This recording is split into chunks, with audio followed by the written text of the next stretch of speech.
ಇವತ್ತು ದರ್ಶನ್ಗೆ very very important day. ಇವತ್ತು ಮುಂದೂಡಲ್ಪಟ್ಟಂತಹ ತೀರ್ಪು ಇವತ್ತು ಸುಪ್ರೀಂನಿಂದ ಹೊರಗಡೆ ಬರುತ್ತೆ. ಅದು ಒಂದೇ ಸಾಲಿನ ತೀರ್ಪು ಬಿಡಿ, ಅದರಲ್ಲಿ ಅವರೇನು ತುಂಬ ಜಾಸ್ತಿ ಮಾತಾಡಿರಲ್ಲ. ಯಾಕಂದರೆ ತುಂಬ ಸ್ಪಷ್ಟವಾಗಿ ಸುಪ್ರೀಂ ಕೋರ್ಟ್ ಹೇಳಿತ್ತು, ನಾವು ಶಿಕ್ಷೆ ವಿಧಿಸಲ್ಲ, ಸರಿನೋ ತಪ್ಪೋ ಅಂದರೆ ಬೇಲ್ ಇರುತ್ತೋ ಇರಲ್ವೋ ಅಷ್ಟೇ ಹೇಳ್ತಾರೆ. ಮಹತ್ವದ ತೀರ್ಪಿದು, ವೆರಿ ಇಂಪಾರ್ಟೆಂಟ್ ತೀರ್ಪು. ಇವತ್ತು ಮೂರನೇ ಕೇಸ್ ಪಟ್ಟಿಯಲ್ಲಿ ಲಿಸ್ಟ್ ಆಗಿದೆ. ನಂಬರ್ 3 ಮೂರನೇ ಪ್ರಕರಣ, ಹೆಚ್ಚುವರಿ ಲಿಸ್ಟ್ನಲ್ಲಿ ಮೂರನೇ ಪ್ರಕರಣ. ನ್ಯಾಯಮೂರ್ತಿ JB ಪರ್ದಿವಾಲಾ R ಮಹದೇವನ್ ಅವರ ಪೀಠ ಇವತ್ತು ತೀರ್ಪನ್ನು ಕೊಡುತ್ತೆ. ತೀರ್ಪು ಕ್ಯಾನ್ಸಲ್ ಏನು ಅಂದರೆ ಬೇಲ್ ಕಂಟಿನ್ಯೂವಾ ಅಥವಾ ಕ್ಯಾನ್ಸಲ್ಲ ಅಷ್ಟೇ ಬರೋದು. ಕ್ಯಾನ್ಸಲ್ ಅಂದ ತಕ್ಷಣವೇ ಮುಗೀತು, ಮತ್ತೆ ಇವರ ಸ್ವಾತಂತ್ರ್ಯ ಹೊರಟೋಯ್ತು ಅಂತ ಅರ್ಥ. ಶೂಟಿಂಗ್ ಮಾಡ್ಕೊಂಡಿದ್ರು, ಆರಾಮಾಗಿದ್ರು, ತಿರ್ಗಾಡ್ಕೊಂಡಿದ್ರು, ಮುಗಿತೀನು. ಮತ್ತೆ ಯಾವ ಸಂದರ್ಭದಲ್ಲಿ ಬೇಕಾದ್ರೂ ಒಳಗಡೆ ಹೋಗ್ಬೋದು. ಅಂದರೆ ಇವತ್ತೇ ಹಂಗಾದ್ರೆ ಒಳಗಡೆ ಹಾಕಿಬಿಡ್ತಾರಾ? ಇಲ್ಲ, ಆ ಥರ ಅಲ್ಲ. ಅವರೇನು ಸುಪ್ರೀಂ ಕೋರ್ಟ್ ಎದುರುಗಡೆ ನಿಂತಿರಲ್ಲ, ಕಾಲಾವಕಾಶ ಕೊಡ್ತಾರೆ. ಒಂದಷ್ಟು ಸಂಗತಿಗಳು ಕೂಡ ಇವೆ ಇಲ್ಲಿ, ಕಾಲಾವಕಾಶ ಕೊಡ್ಬೋದು. ಜೊತೆಗೆ ಏನಂದ್ರೆ ನೀವು ಮತ್ತೆ ನಿಮ್ಮ ಕೋರ್ಟಲ್ಲಿ ನೀವು ನಿಮ್ಮ ಹೋರಾಟವನ್ನು ಮುಂದುವರಿಸಿ ಅಂತ ಹೇಳ್ಬೋದು, ಪ್ರಶ್ನೆ ಬೇರೆ. ಆದರೆ ಬೇಲಂತೂ ಕ್ಯಾನ್ಸಲ್ ಆಗುತ್ತೆ ಅನ್ನೋದಾಯಿತು ಅಂದರೆ ಇವರಿಗೆ ಸಂಕಷ್ಟ ಕಟ್ಟಿಟ್ಟ ಬುತ್ತಿ. ಯಾಕಂದರೆ ಸುಪ್ರೀಂ ಕೋರ್ಟ್ ಹೇಳಿರುವಂಥ ರೀತಿ, ಅದರ ಧಾಟಿ ಇದೆಯಲ್ಲ, ಇಟ್ಸ್ ವೆರಿ ವೆರಿ ಇಂಪಾರ್ಟೆಂಟ್. ಎಲ್ಲೋ ಒಂದು ಕಡೆಗೆ ಏನು ಅಂತಂದರೆ ಯಾರೋ ಈ ಸಣ್ಣ ನ್ಯಾಯಾಲಯಗಳಲ್ಲಿ ಏನಾದರೂ ಈ ಥರದ್ದು ಬಂದರೆ ನಮಗೆ ಅನಿಸಲ್ಲ, ಆದರೆ ಹೈಕೋರ್ಟಲ್ಲಿ ಈ ಥರ ತೀರ್ಪು ಬಂದುಬಿಟ್ರೆ ಏನು ನ್ಯಾಯಮೂರ್ತಿಗಳಿಂದ ಅಂತ ಕೇಳಿದಂಥ ಪ್ರಶ್ನೆ ಇರಬಹುದು. ಜೊತೆಗೇನು ಅಂದರೆ ಎಲ್ಲೋ ಒಂದು ಕಡೆಗೆ ಧಾವಂತ ಇತ್ತು ಈ ತೀರ್ಪು ಕೊಡೋ ವಿಚಾರಕ್ಕೆ ಸಂಬಂಧಪಟ್ಟಂಗೆ ಅಂತ ಸುಪ್ರೀಂ ಕೋರ್ಟ್ ವ್ಯಕ್ತಪಡಿಸಿರುವಂಥ ರೀತಿ ಇದೆಯಲ್ಲ, ಅದು ಇದೆಲ್ಲ ನೋಡಿದಂಥ ಸಂದರ್ಭದಲ್ಲಿ ಇದರ ಈ ಸೀರಿಯಸ್ನೆಸ್ ಎಷ್ಟು ಅನ್ನುವಂಥದ್ದು ತುಂಬ ಚೆನ್ನಾಗಿ ಗೊತ್ತಾಗುತ್ತೆ. ನಾವು ಅದರ ಒಂದಷ್ಟು ವಿವರಗಳನ್ನು ನಿಮಗೆ ಕೊಡ್ತಾ ಹೋಗ್ತೀವಿ. ಸರ್ಕಾರಿ ಪರ ವಕೀಲರು ಯಾವ್ಯಾವ ಸಂಗತಿಗಳನ್ನು ಹೇಳಿದರು ಅಂತ. ದರ್ಶನ್ ಜಾಮೀನನ್ನು ದುರುಪಯೋಗಪಡಿಸ್ಕೊಂಡಿದ್ದಾರೆ. ಅವರು ಒಂದೊಂದೇ ಪಾಯಿಂಟ್ಗಳು ಹೇಳಿದರು. ಬೆನ್ನು ನೋವು ನೆಪ ಹೇಳಿ ಕೋರ್ಟಿಗೆ ಗೈರಾಗಿದ್ದರು. ಆರೋಗ್ಯದ ವಿಚಾರಕ್ಕೆ ಸಂಬಂಧಪಟ್ಟಂಗೆ ಅವರು ಬೇಲ್ ಪಡೆದಿದ್ದು.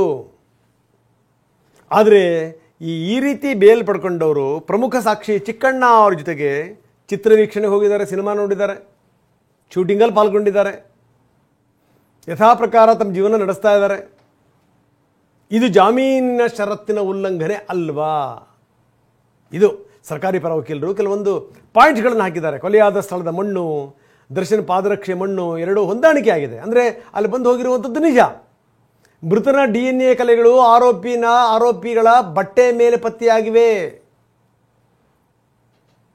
ದರ್ಶನ್ ಬಹಳ ಪ್ರಭಾವಿ, ತಮ್ಮ ಪ್ರಭಾವವನ್ನು ಅವರು ಬಳಸಬಹುದು, ಸಾಕ್ಷಿಗಳಿಗೆ ಬೆದರಿಕೆ ಹಾಕಬಹುದು. ಸಾಕಷ್ಟು ಸಾಕ್ಷ್ಯಗಳಿವೆ, ಫೋರೆನ್ಸಿಕ್ ಸಾಕ್ಷ್ಯದಿಂದ ಹಿಡಿದು ಬೇರೆ ಬೇರೆ ಸಾಕ್ಷ್ಯಗಳ ತನಕ. ಹೈಕೋರ್ಟ್ ಜಾಮೀನು ಇದೆಯಲ್ಲ, ಆ ಜಾಮೀನು ತೀರ್ಪು ಈ ದಾಖಲೆಗಳಿಗೆ ವಿರುದ್ಧವಾಗಿ ಬಂದಿದೆ. ಹೀಗಾಗಿ ಅದನ್ನು ಪರಿಶೀಲಿಸಿ ರದ್ದುಗೊಳಿಸಿ. ಇನ್ನು ದರ್ಶನ್ ಪರ ವಕೀಲರು, ದರ್ಶನ್ ಯಾವುದೇ ಜಾಮೀನು ಷರತ್ತುಗಳನ್ನು ಉಲ್ಲಂಘನೆ ಮಾಡಿಲ್ಲ. ಅಲ್ಲಿ ವಕೀಲರು ಕೂಡ ಚೇಂಜ್ ಆಗ್ತಾ ಹೋದರು, ಅದನ್ನು ಕೂಡ ನಾವು ನೋಡಿದ್ದೀವಿ. ದರ್ಶನ್ ಬಂಧನ ಪ್ರಕ್ರಿಯೆ ಅನ್ನುವಂಥದ್ದೇ ಒಂದು ಕಾನೂನು ಬಾಹಿರ, ಅವರ ಪಾತ್ರ ಏನೂ ಇಲ್ಲ ಅದರಲ್ಲಿ. ಮೈಸೂರಿನಲ್ಲಿ ಬಂಧಿಸಿದರು, ಬೆಂಗಳೂರಿನಲ್ಲಿ FIR ಹಾಕಿದ್ರು. ಏನಿದ್ರ ಅರ್ಥ? ಅಪಹರಣದಲ್ಲಿ ದರ್ಶನ್ ಪಾತ್ರಕ್ಕೆ ಯಾವುದೇ ಸಾಕ್ಷ್ಯಗಳಿಲ್ಲ. ಜಾಮೀನನ್ನು ರದ್ದುಪಡಿಸುವಂಥದ್ದು ಅದು ಕಠಿಣ ಕ್ರಮವಾಗುತ್ತೆ. ಅದಕ್ಕೋಸ್ಕರ ಜಾಮೀನು ರದ್ದು ಮಾಡಬೇಡಿ. ಇದರಲ್ಲಿ ಅವರ ನೇರ ಪಾತ್ರ ಏನೂ ಇಲ್ಲ ಅಂತ. ಇನ್ನು ಪವಿತ್ರ ಗೌಡ, ರೇಣುಕಾಸ್ವಾಮಿಯಿಂದ ಲೈಂಗಿಕ ಕಿರುಕುಳ ಆಗಿತ್ತು, ಮೆಸೇಜ್ ಹಾಕಿದ್ದ, ಪೀಡಿಸಿದ್ದ, ನನ್ನ ಮನಸ್ಸಿಗೆ ಬೇಜಾರು ಮಾಡಿದ್ದ. ಜೊತೆಗೇನು ಅಂದರೆ ಇತರ ಆರೋಪಿಗಳ ಜೊತೆಗೆ ಪವಿತ್ರ ಗೌಡ ಯಾವುದೇ ಸಂವಹನ ನಡೆಸಿಲ್ಲ. ಯಾರ ಜೊತೆಗೂ ಫೋನ್ಗಿನ್ ಮಾತಾಡಿ ಸಂವಹನ ಮಾತಾಡಿರುವಂಥದ್ದು ಅದೇನೂ ಕೂಡ ಇಲ್ಲ. ಮೃತನ ಮೈ ಮೇಲಿನ ಗಾಯಗಳಿಗೂ ಈಕೆಗೂ ಸಂಬಂಧವೇ ಇಲ್ಲ, ಯಾವುದೇ ಸಾಕ್ಷ್ಯಗಳೂ ಇಲ್ಲ. ಜೊತೆಗೇನು ಅಂದರೆ ಪವಿತ್ರ ಗೌಡಂಗೆ ಯಾವುದೇ ಕ್ರಿಮಿನಲ್ ಹಿನ್ನೆಲೆ ಕೂಡ ಇಲ್ಲ, ಕ್ರಿಮಿನಲ್ ಬ್ಯಾಕ್ಗ್ರೌಂಡ್ ಅಲ್ಲ. ಕ್ರಿಮಿನಲ್ ಸಂಚನ್ನು ಸಾಬೀತುಪಡಿಸುವಂಥ ವಿಚಾರಕ್ಕೆ ಸಂಬಂಧಪಟ್ಟಂಗೆ ಪ್ರಾಸಿಕ್ಯೂಷನ್ ವಿಫಲವಾಗಿದೆ. ಜೊತೆಗೆ ಆಕೆ ಒಬ್ಬಂಟಿ ಪೋಷಕಿ, ಆಕೆಗೆ ಜವಾಬ್ದಾರಿಗಳಿದೆ, ವಯಸ್ಸಿಗೆ ಬಂದ ಮಗಳಿದ್ದಾಳೆ, ಮಗಳನ್ನು ನೋಡ್ಕೋಬೇಕು. ಹೀಗಾಗಿ ಮಾನವೀಯತೆ ತೋರಬೇಕು ಕೋರ್ಟು. ಮಾನವೀಯತೆ ದೃಷ್ಟಿಯಿಂದ ಬೇಲನ್ನು ರದ್ದು ಮಾಡಬೇಕು. ಆ ಬೇಲನ್ನು ರದ್ದು ಮಾಡಬಾರದು. ಇದು ನೋಡಿ, ಇವತ್ತು ಮಹತ್ವದ ತೀರ್ಪು ಬರುತ್ತೆ. ಇವತ್ತು ನಿರ್ಧಾರ ಆಗಿಬಿಡುತ್ತೆ. ಇದೇನು ನಿಜಕ್ಕೂ ಬೇಲೇನೋ ಕಂಟಿನ್ಯೂ ಆಗುತ್ತಾ ಅಥವಾ ಏನಾದರೂ ಜೈಲೇ ಗತಿನ ಅನ್ನುವಂಥದ್ದು. ಆದರೆ ಇದೇ ಸಂದರ್ಭದಲ್ಲಿ ಪವಿತ್ರ ಗೌಡ ಹಾಕಿರುವಂಥ ಒಂದು ಪೋಸ್ಟ್ ಇದೆಯಲ್ಲ, ಅದು ಗಮನ ಸೆಳೆದಿದೆ. ಸತ್ಯ ಎಂದಿಗೂ ಬಲಶಾಲಿ, ನ್ಯಾಯ ಸಿಕ್ಕೇ ಸಿಗುತ್ತೆ. ತೀರ್ಪು ಬಂದಿಲ್ಲ, ತೀರ್ಪಿಗೂ ಮೊದಲೇನೇ ಈಕೆ ಸಾಮಾಜಿಕ ಜಾಲತಾಣದಲ್ಲಿ ಪೋಸ್ಟ್ ಹಾಕಿದ್ದಾರೆ. ಸತ್ಯ ಅನ್ನೋದು ಎಲ್ಲದಕ್ಕಿಂತ ಬಲಯುತವಾಗಿರುವಂಥದ್ದು. ನ್ಯಾಯ ಸಿಕ್ಕೇ ಸಿಗುತ್ತೆ. ನಾವು ಆಕೆ ಪೋಸ್ಟನ್ನು ಕೂಡ ತೋರಿಸ್ತಾ ಇದ್ವಿ. The truth is more powerful than anything and justice will always B served. ಈಕೆ ಹಾಕಿರುವಂಥ ಪೋಸ್ಟ್ ಇದು. ಸಾಮಾಜಿಕ ಜಾಲತಾಣಗಳಲ್ಲಿ ಆಕೆ ಪೋಸ್ಟ್ ಮಾಡಿದ್ದಾರೆ. ಸತ್ಯ ಅನ್ನೋದು ಎಲ್ಲದಕ್ಕಿಂತ ಶಕ್ತಿಶಾಲಿ ಆಗಿರುವಂಥದ್ದು. ನಮಗೆ ನ್ಯಾಯಾಂಗ ವ್ಯವಸ್ಥೆಯ ಮೇಲೆ ನಂಬಿಕೆ ಇದೆ, ನ್ಯಾಯ ಸಿಕ್ಕೇ ಸಿಗುತ್ತೆ ಅನ್ನುವಂಥ ವಿಶ್ವಾಸ ಇದೆ ಅನ್ನುವಂಥ ಮಾತನ್ನು ಆಕೆ ಹೇಳಿದ್ದಾರೆ.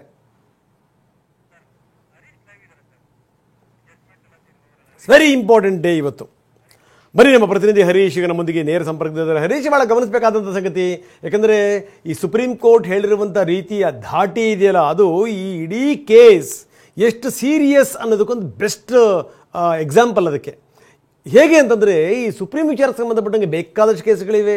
ಸುಪ್ರೀಂ ಕೋರ್ಟ್ ಈ ಎಲ್ಲ ಕೇಸ್ಗಳನ್ನು ಕೂಡ ಅಂದರೆ ಒಂದೇ ರೀತಿಯಲ್ಲಿ ಪರಿಗಣಿಸುತ್ತೆ, ಇದನ್ನೇನಂತ ವಿಶೇಷವಾಗಿ ಪರಿಗಣಿಸಲ್ಲ ಅನ್ನುವಂಥ ಮಾತುಗಳೆಲ್ಲವೂ ಕೂಡ ಕೇಳಿಬಂದಿತ್ತು. ನೋಡಿ, ಅದಾದಮೇಲೆ ಯಾರ್ಯಾರು ನ್ಯಾಯವಾದಿಗಳಿದ್ರು ಅವರು ಕೂಡ ಬದಲಾದರು. ಮೊದಲು ಅಭಿಷೇಕ್ ಮನು ಸಿಂಘ್ವಿ ಬೇರೆ ನನ್ನ ಕೇಸ್ ಇದೆ, ಆ ಕೇಸನ್ನು ಮಾಡ್ತಿರೋದ್ರಿಂದ ಅದೇ ಇಲ್ಲಿ ಸರ್ಕಾರದ ವಿರುದ್ಧವಾಗಿ ಸರ್ಕಾರ ಏನು ಹೇಳಿದೆ, ಸರ್ಕಾರನೇ ಇದಕ್ಕೆ ಸಂಬಂಧಪಟ್ಟಂಗೆ ಸುಪ್ರೀಂ ಕೋರ್ಟಿನ ಮೊರೆ ಹೋಗಿದ್ದು. ಹೀಗಾಗಿ ನಾನು ಅದರ ಇದರ ಪರವಾಗಿ ನಾನು ವಾದ ಮಾಡಲ್ಲ ಅಂತ ಹೇಳಿದ್ರು. ಅದಾದಮೇಲೆ ಕಪಿಲ್ ಸಿಬಲ್ಗೆ ಬಂತು. ಕಪಿಲ್ ಸಿಬಲ್ಗಂತೂ ಕೋರ್ಟ್ ಲೆಫ್ಟ್ ಆ್ಯಂಡ್ ರೈಟ್ ತಗೊಂಡ್ಬಿಡ್ತು. ಬಿಡಿ, ಇನ್ನೊಬ್ಬರು ವಕೀಲರು ಬಂದರೂ ಪ್ರಶ್ನೆ ಬೇರೆ.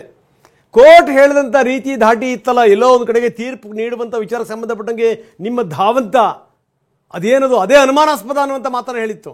ಯಾವುದೋ ಟ್ರಯಲ್ ಕೋರ್ಟ್ನಲ್ಲಿ ಈ ರೀತಿ ಏನಾದರೂ ಬಂದಿದ್ದರೆ ತೀರ್ಪು ನಮಗೇನು ಅನ್ನಿಸ್ತಿರಲಿಲ್ಲ. ಆದರೆ ಹೈಕೋರ್ಟಲ್ಲಿ ಈ ರೀತಿ ತೀರ್ಪು ಬಂತು ಅಂದರೆ ಏನು ಅರ್ಥ ಅನ್ನುವಂಥ ಪ್ರಶ್ನೆ ಹಾಕಿತ್ತು. ಇದು ತುಂಬ ಸ್ಪಷ್ಟ, ಇದು ಏನಾಗುತ್ತೆ ಅನ್ನುವಂಥದ್ದು. ಇವತ್ತು ತೀರ್ಪಿನ ನಂತರದ ಬೆಳವಣಿಗೆಗಳು ಏನು ಹರೀಶ್?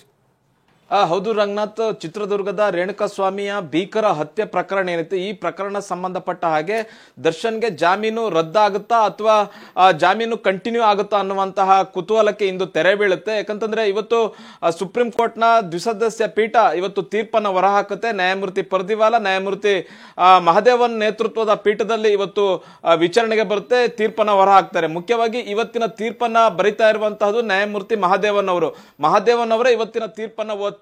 ಮುಖ್ಯವಾಗಿ ಈ ಹಿಂದಿನ ಎಲ್ಲಾ ವಿಚಾರಣೆಯಲ್ಲಿ ಹೆಚ್ಚಿನ ಕಮೆಂಟ್ ಅನ್ನ ಮಾಡಿದಂತವರು ನ್ಯಾಯಮೂರ್ತಿ ಪರ್ದಿವಾಲಾ ಅವರು. ಮುಖ್ಯವಾಗಿ ಹೈಕೋರ್ಟ್ ತೀರ್ಪನ್ನ ವಿಶ್ಲೇಷಣೆ ಮಾಡಿದಂತವರು ಮತ್ತೆ ಹೈಕೋರ್ಟ್ ಆದೇಶಕ್ಕೆ ಚೀಮಾರಿ ಹಾಕಿದಂತಾಗಿರ್ಬೋದು, ಇವೆಲ್ಲವನ್ನು ಕಮೆಂಟ್ ಮಾಡಿದಂತದ್ದು ನ್ಯಾಯಮೂರ್ತಿ ಪರ್ದಿವಾಲಾ ಅವರು. ಆದ್ರೆ ಮಹದೇವನ್ ಅವರು ಇವತ್ತಿನ ತೀರ್ಪನ್ನ ಕೊಡ್ತಾ ಇದ್ದಾರೆ. ಬಹು ಮುಖ್ಯವಾಗಿ ಇದು ಕೂಡ ಸಾಕಷ್ಟು ಕುತೂಹಲವನ್ನ ಕೆಳಿಸಿರುವಂತಹದ್ದು. ಮಹದೇವನ್ ಅವರು ಕೊಡುವಂತಹ ತೀರ್ಪು ಹೇಗಿರುತ್ತೆ ಅನ್ನುವಂತಹದ್ದು. ಇನ್ನು ಬಹು ಮುಖ್ಯವಾಗಿ ದರ್ಶನ್ ಕೂಡ ನಾನು ಯಾವುದೇ ರೀತಿಯಾದ ಷರತ್ತನ್ನ ಉಲ್ಲಂಘನೆ ಮಾಡಿಲ್ಲ, ಮುಖ್ಯವಾಗಿ ಜಾಮೀನನ್ನ ರದ್ದು ಮಾಡಬೇಕು ಅಂತಂದ್ರೆ ಷರತ್ತನ್ನ ಉಲ್ಲಂಘನೆ ಮಾಡಿರೋದಕ್ಕೆ ಯಾವುದಾದ್ರೂ ಬಲವಾದ ಕಾರಣ, ಪುರಾವೆ ಮತ್ತೆ ಸಾಕ್ಷ್ಯಗಳು ಬೇಕಾಗುತ್ತೆ. ಆ ರೀತಿಯಾದಂತ ಯಾವುದೇ ಷರತ್ತುಗಳನ್ನ ನಾನು ಉಲ್ಲಂಘನೆಯನ್ನ ಮಾಡಿಲ್ಲ. ಮತ್ತೆ ಕೋರ್ಟ್ ಆದೇಶದ ಮೇರೆಗೆ ನಾನು ಚಿತ್ರೀಕರಣಕ್ಕೆ ಹೋಗಿದ್ದಂತಾಗಿರ್ಬೋದು, ಮತ್ತೆ ಕೋರ್ಟ್ ಆದೇಶವನ್ನ ನಾನು ಯಾವುದೇ ಉಲ್ಲಂಘನೆ ಮಾಡಿಲ್ಲ ಅನ್ನುವಂಥದ್ದು ಕೂಡ ದರ್ಶನ್ ಹೇಳ್ಕೊಂಡಿರುವಂತದ್ದು. ಬಹು ಮುಖ್ಯವಾಗಿ ಸುಪ್ರೀಂ ಕೋರ್ಟ್ ನಲ್ಲಿ ಜಾಮೀನು ರದ್ದಾಗುತ್ತೆ ಅಂತಂದ್ರೆ ಬಲವಾದ ಸಾಕ್ಷ್ಯಗಳು ಬೇಕಾಗುತ್ತೆ. ಅಂದ್ರೆ ಜಾಮೀನಿನ ಷರತ್ತನ್ನ ಉಲ್ಲಂಘನೆ ಮಾಡಿರೋದಕ್ಕೆ ಬಲವಾದ ಸಾಕ್ಷಿಗಳು ಬೇಕಾಗುತ್ತೆ. ಆ ಸಾಕ್ಷಿಗಳನ್ನ ರಾಜ್ಯ ಸರ್ಕಾರ ಪ್ರೊಡ್ಯೂಸ್ ಮಾಡಿಲ್ಲ ಅನ್ನುವಂಥದ್ದೊಂದು. ಇನ್ನು ಬಹು ಮುಖ್ಯವಾಗಿ ವಿನಯ್ ಕುಲಕರ್ಣಿ ಅವರ ಪ್ರಕರಣವನ್ನೇ ನೋಡಬಹುದು. ಸುಪ್ರೀಂ ಕೋರ್ಟ್ ವಿನಯ್ ಕುಲಕರ್ಣಿ ಅವರ ಜಾಮೀನನ್ನ ರದ್ದು ಮಾಡಿತ್ತು. ಜಾಮೀನನ್ನ ರದ್ದು ಮಾಡಲಿಕ್ಕೆ ಕಾರಣ ಏನು ಅಂತಂದ್ರೆ, ವಿನಯ್ ಕುಲಕರ್ಣಿ ಅವರು ಸಾಕ್ಷಿಯ ಜೊತೆಗೆ ಹೋಟೆಲ್ ನಲ್ಲಿ ಕೂತು ಮಾತುಕತೆಯನ್ನು ನಡೆಸಿರುವಂತಹದ್ದು, ವ್ಯವಹಾರ ಮಾಡಿರುವಂತಹದ್ದು ಎಲ್ಲ ವಿಡಿಯೋ ಫುಟೇಜ್ ಸಿಕ್ಕಿತ್ತು. ಹಾಗಾಗಿ ಸುಪ್ರೀಂ ಕೋರ್ಟ್ ಹೈಕೋರ್ಟ್ ಕೊಟ್ಟಿದ್ದಂತಹ ಜಾಮೀನನ್ನೇ ಸುಪ್ರೀಂ ಕೋರ್ಟ್ ರದ್ದು ರದ್ದು ಮಾಡಬೇಕಾದಂತಹ ಪರಿಸ್ಥಿತಿ ವಿನಯ್ ಕುಲಕರ್ಣಿ ಅವರ ಪ್ರಕರಣದಲ್ಲಿ ಬಂದಿತ್ತು. ಈಗ ವಿನಯ್ ಕುಲಕರ್ಣಿ ಅವರು ಜೈಲಲ್ಲಿದ್ದಾರೆ. ಇಲ್ಲಿ ದರ್ಶನ್ ಮತ್ತೆ ಇನ್ನಿತರ ಆರೋಪಿಗಳ ಒಂದು ಏನು ಮುಖ್ಯವಾಗಿ ಅವರ ಆಶಯ ಏನು ಅಂತಂದ್ರೆ ಯಾವುದೇ ಕಾರಣಕ್ಕೂ ಜಾಮೀನು ರದ್ದು ಆಗಲ್ಲ ಅನ್ನುವಂತಹದ್ದು. ಯಾಕಂತಂದ್ರೆ ಬಹು ಮುಖ್ಯವಾಗಿ ಕೊಟ್ಟಿರ್ತಕ್ಕಂಥ ಜಾಮೀನ ರದ್ದು ಮಾಡ್ಬೇಕಂತಂದ್ರೆ ಬಹು ಮುಖ್ಯವಾಗಿ ಜಾಮೀನಿನ ಷರತ್ತುಗಳನ್ನ ಉಲ್ಲಂಘನೆ ಮಾಡಿರ್ತಕ್ಕಂಥ ಒಂದಷ್ಟು ಸಾಕ್ಷ್ಯಗಳು ಬೇಕಾಗುತ್ತೆ. ಇನ್ನು ದರ್ಶನ್ ಇನ್ನು ವಾದ ಮಾಡಿರುವಂತದ್ದು ಏನು ಅಂತ ನೋಡೋದಾದ್ರೆ, ನನ್ನ ಪ್ರಕರಣದಲ್ಲಿ ಬಂಧನವೇ ಒಂದು ಕಾನೂನು ಬಾಹಿರ ಆಗಿದೆ, ನನ್ನ ಬಂಧನಕ್ಕೆ ಸರಿಯಾದ ಕಾರಣಗಳನ್ನ ರಾಜ್ಯ ಸರ್ಕಾರದ ಪೊಲೀಸರು ಕೊಟ್ಟಿಲ್ಲ, ಮತ್ತೆ ಮೈಸೂರಿನಲ್ಲಿ ಬಂಧಿಸಿ ಬೆಂಗಳೂರಿನಲ್ಲಿ ನನ್ನನ್ನ ಬಂಧಿಸಿರುವಂತಹದ್ದು, ಬಂಧಿಸಿ ತಗೊಬಂದು ಇಲ್ಲಿ FIR ಬೆಂಗಳೂರಿನಲ್ಲಿ ಹಾಕಲಾಗಿದೆ, ನನ್ನ ಬಂಧನವೇ ಒಂದು ಕಾನೂನು ಬಾಹಿರ ಅನ್ನುವಂತ ನಿಟ್ಟಲ್ಲಿ ಅವರು ವಾದ ಮಾಡಿರುವಂತಹದ್ದು. ಬಹು ಮುಖ್ಯವಾಗಿ ಪವಿತ್ರ ಗೌಡ ಕೂಡ ವಾದ ಕೂಡ ಬಹು ಮುಖ್ಯ ಆಗುತ್ತೆ. ನಾನು ಒಬ್ಬಂಟಿಯ ಪೋಷಕಿ, ನನ್ನ ಮಗಳನ್ನ ನಾನು ನೋಡ್ಕೊಳ್ಬೇಕಾಗಿದೆ, ಮತ್ತೆ ನನ್ನ ತಾಯಿಯನ್ನು ಕೂಡ ನಾನೇ ನೋಡ್ಕೊಳ್ಬೇಕಾಗಿದೆ, ಮಾನವೀಯತೆ ಆಧಾರದ ಮೇಲೆ ನನ್ನ ಜಾಮೀನನ್ನ ರದ್ದು ಮಾಡಬಾರದು ಅನ್ನುವಂತಹ ಮನವಿಯನ್ನ ಅವರು ಮಾಡ್ಕೊಂಡಿರುವಂತಹದ್ದು. ಇನ್ನುಳಿದಂತ ಆರೋಪಿಗಳು ಕೂಡ ಇದೇ ರೀತಿಯಾದಂತ ಮಾಡ್ಕೊಂಡಿದ್ದಾರೆ. ಬಹು ಮುಖ್ಯವಾಗಿ ರಾಜ್ಯ ಸರ್ಕಾರದ ವಾದ ಕೂಡ ಬಹಳಷ್ಟು ಮುಖ್ಯ ಆಗುತ್ತೆ. ದರ್ಶನ್ ಹೇಳ್ತಾ ಇದ್ದಾರೆ, ನಾನು ಈ ಪ್ರಕರಣದಲ್ಲಿ ನಾನು ಭಾಗಿಯಾಗಿಲ್ಲ, ಈ ಪ್ರಕರಣಕ್ಕೂ ನನಗೂ ಸಂಬಂಧ ಇಲ್ಲ ಅನ್ನುವಂಥದ್ದು. ಆದ್ರೆ ರಾಜ್ಯ ಸರ್ಕಾರ ಒಂದೊಂದೇ ಸಾಕ್ಷಿಗಳನ್ನ ಈಗ ಸುಪ್ರೀಂ ಕೋರ್ಟ್ ಮುಂದೆ ಇಟ್ಟಿರುವಂತಹದ್ದು.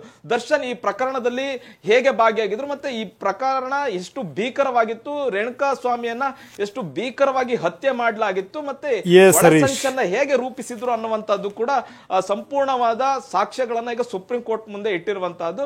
ಇವತ್ತು 10:30ಕ್ಕೆ ಸರಿಯಾಗಿ ನ್ಯಾಯಮೂರ್ತಿ ಮಹದೇವನ್ ಅವರು ತೀರ್ಪನ್ನ ಪ್ರಕಟಿಸಲಿದ್ದಾರೆ. ಇಡೀ ರಾಜ್ಯವೇ ಕುತೂಹಲದಿಂದ ಕಾಯ್ತಾ ಇರುವಂತಹದ್ದು. ಧನ್ಯವಾದ ತಮ್ಮೆಲ್ಲ ಮಾಹಿತಿಗೆ. ಏನಾಗಬಹುದು ಅನ್ನುವಂಥದ್ದು ವೆರಿ ಇಂಪಾರ್ಟೆಂಟ್ ಸಂಗತಿ.